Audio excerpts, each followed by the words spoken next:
I love plants. I just love everything about them. Green, air purifying, easy on the eyes. There's something just so peaceful about having plants. However, plants can be so expensive, so if they die, your money dies with it and a piece of your soul. As a huge plant addict, I've nursed hundreds and hundreds of succulents and houseplants in our apartment. When we were trying to pay off all of our student loans, I used to teach plant workshops and it was so much fun. If you've seen any of my other videos on finances, you know that I hate wasting money. So if I want plants, the only option for me is to keep it alive. Today, I'm going to be going over my biggest tips on how to keep your indoor houseplants alive so you too can become a plant addict and not waste any money. There are thousands of different kind of plants out there and so many different scenarios, and I can't cover them all, but if you like what you see behind me, then this is what I do. Also, this video is mainly on houseplants and not on a lot of succulents because succulents have their own set of rules. First up is where to buy your plants. This is one of the most underrated tips that I have, but this is a huge one.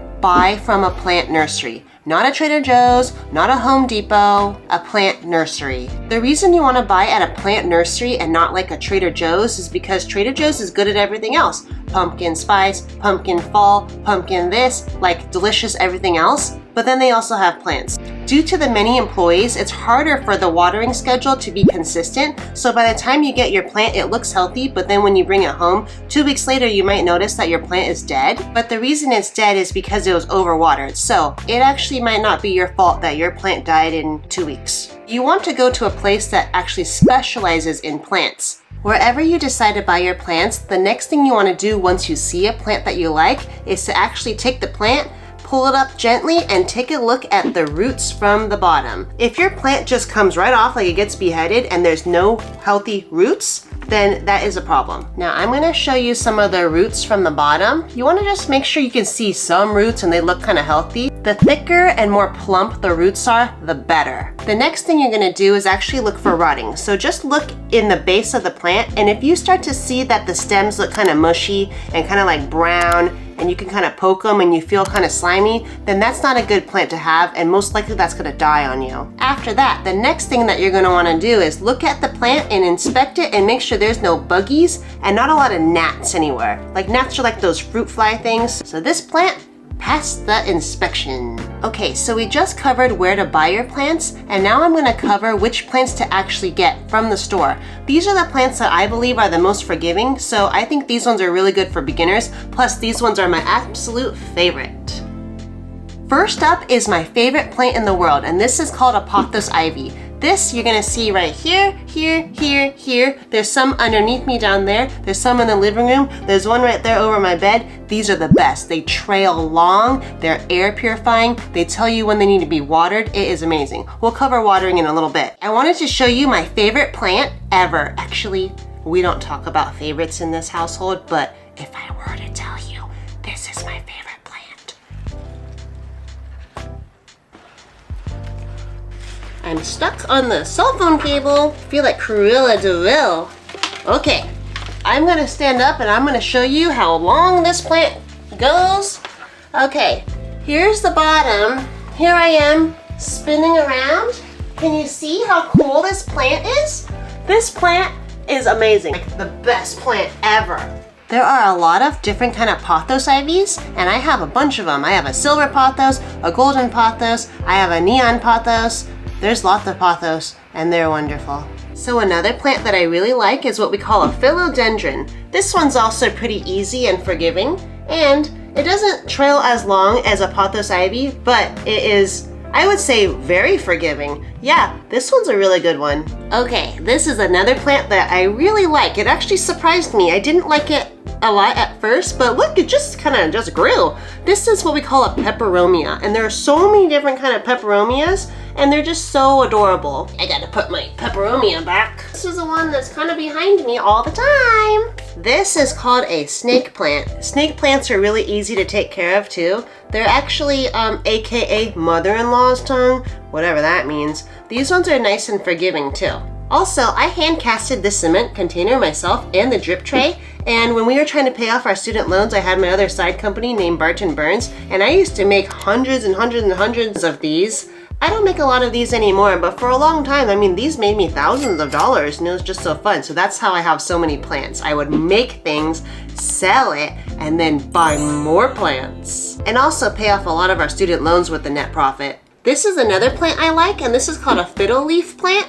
And this is forgiving as well. I feel like I'm getting farther and farther from the camera because my plants just, okay, this is what we call a really thick root. Like you want like big, plump, juicy roots. That sounds kind of creepy. This is called a monstera. These are just beautiful and gorgeous. Like you talking about like Instagram pretty, this is a monstera. And monsteras are really easy to take care of. You know what? All of my plants that I'm showing you today, I just use the same rules for all of them. Okay, another easy plant to take care of is called the string of hearts. So this is actually a succulent, but look at this. They literally are string of hearts. Okay, also, do you want to know something cool? I went to the store today. I found another variegated string of hearts. So look, just like different, they have like white and pink on them. So this is going to be so gorgeous in a few months.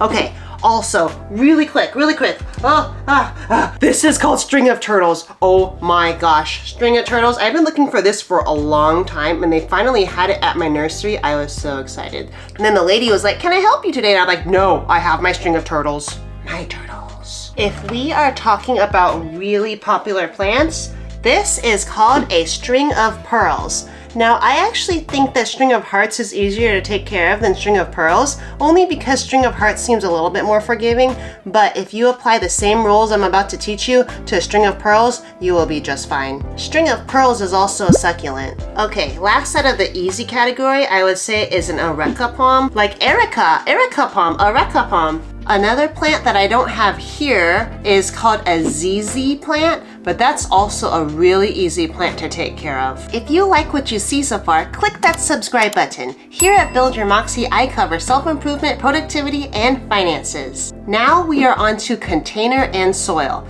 Now the container that your plant is in is really important because the more dense the container is, the less your plant can breathe. So if possible, try to avoid glass. What you really want to go for is terracotta, plastic, and cement if possible. The next most important thing that your container needs is it needs a drainage hole.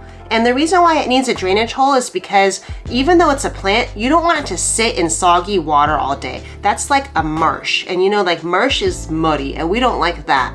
And your plants don't like that either. The other thing you might want to get is what we call a drip tray. So you saw I made a cement drip tray before, but this is a plastic drip tray, which is nice. So you just put this underneath the plant.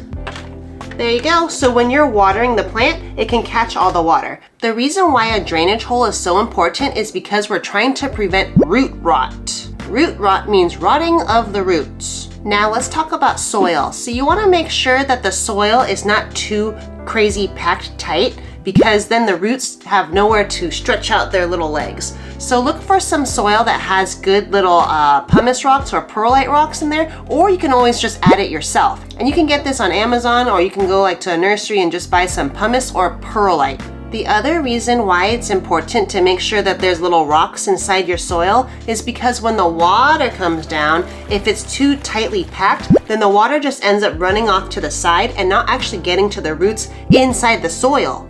Okay, now we're on to tips for watering. Now, I would say that watering can be pretty complicated for some, but really, if you think of houseplants like just needing water every 10 days, you should be pretty good. All these plants you see behind me that I've showed you, those are all plants that I water maybe every 10 to 14 days. 14 days if I'm kind of lazy, 10 days is better. So the way that I know I need to water is I'll actually look at my pothos ivies, and if they start to look a little bit droopy like that, I know it's time to water. And then I think, well, if that plant is thirsty, then probably my other plants are thirsty. Little pothos ivies are still my favorite. Another trick that is helpful is just knowing like the weight of your plant. So this plant is actually feeling like pretty heavy. I would say that 1 pound is about 3 medium-sized apples. So I would say this is about 1 pound. But when this needs to be watered, you're gonna pick up the plant and go, whoa, that's really light. So you'll see after you water the plants, the soil gets a little bit heavier, and that's how I also determine if it's time to water. If the plant feels light, time to water. Some plants need more water more frequently, so this little guy, this is called a parlor palm. Because it's so delicate, there's not a lot of soil, you actually need to water this a little bit more often, so I would actually probably water this every 7 days and not every 10 to 14 days. Also, when you're watering your plants, you want to make sure you're watering it well. Like, don't be stingy with your water, okay? Make sure you water it, make sure the water goes all the way through the soil and all the roots, and you have to make sure that there is some water that goes into the drip tray. It doesn't have to be like all the way up there like in the drip tray, it just has to be like some water in the drip tray so you know that the water is seeping through. There's also another technique called bottom watering. So what you could do is, instead of watering from the top, if you have a 6-inch container or like a 4-inch container, you can actually just put water here in the tray and make the tray full of water, like up to like the brim. And then the water is actually going to be soaked up through the bottom of the roots and the soil. And that is what we call bottom watering.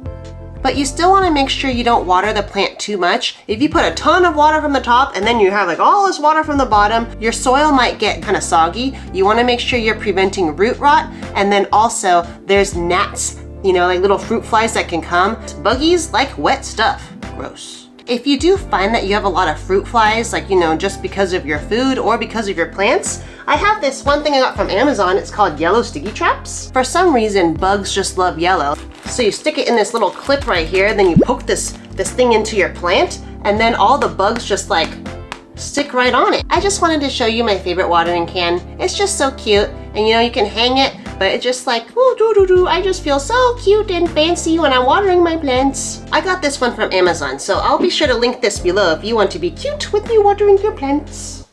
All right, let's talk about location of where your plant should be. My window is like a big window and it's just south facing. We live in a 1-bedroom apartment, so we only get south facing windows, and thank goodness, because south facing windows are the best. The reason south facing windows are so good is because when the sun goes from east to west, the south facing window gets the most bright light, but not a ton of direct light. Actually, in the wintertime, my window gets more direct light than in the summertime, which is kind of funny, but I guess that's the way the world moves. As long as there's some kind of indirect bright light coming in, you are good to go. That's how I keep all these plants alive and happy. If you don't have a south facing window and you have a north facing window, you're probably gonna want a plant that can handle more low light. So when you go to the nursery, look up the plant, go on Google and see, does this need bright light, medium light, or low light? Definitely go for low light if you have a north facing window. If you have an east facing window, this is actually okay too, because you're gonna get morning sun.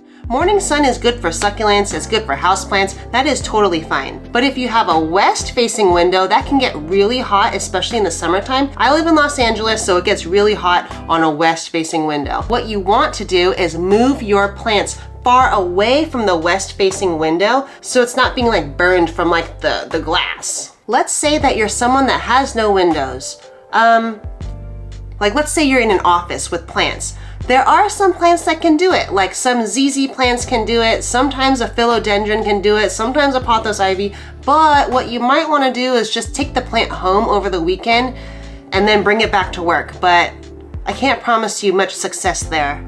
A few more tips that I have in order to save money with your plants is just Google searching the plant before you actually buy it. Usually the requirements for plants are sunlight, watering, and humidity. So if you can meet all 3 of those requirements, you will be just fine. This is called Joyful Dirt, and what I love about this is it just adds like a little bit of nitrogen, a little bit of phosphate, a little bit of soluble potash in there, and it just makes your plants have some nutrients of some sort, so then your plants will be a lot happier. So I do this like once or twice a year. Also, before you buy a plant, make sure you check to see if it's toxic to any kind of pets that you have.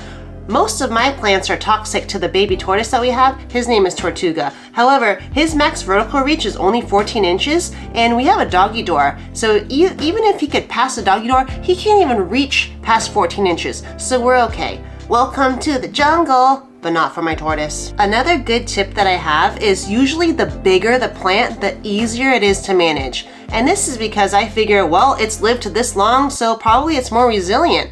The root system is better. Usually they're just easier to take care of. That really big plant, my favorite one, that one already started off being really big, and now look at it, it's ginormous. If you are someone that hates wasting money like me, I actually made another video on 30 money saving tips, which I'll link right here.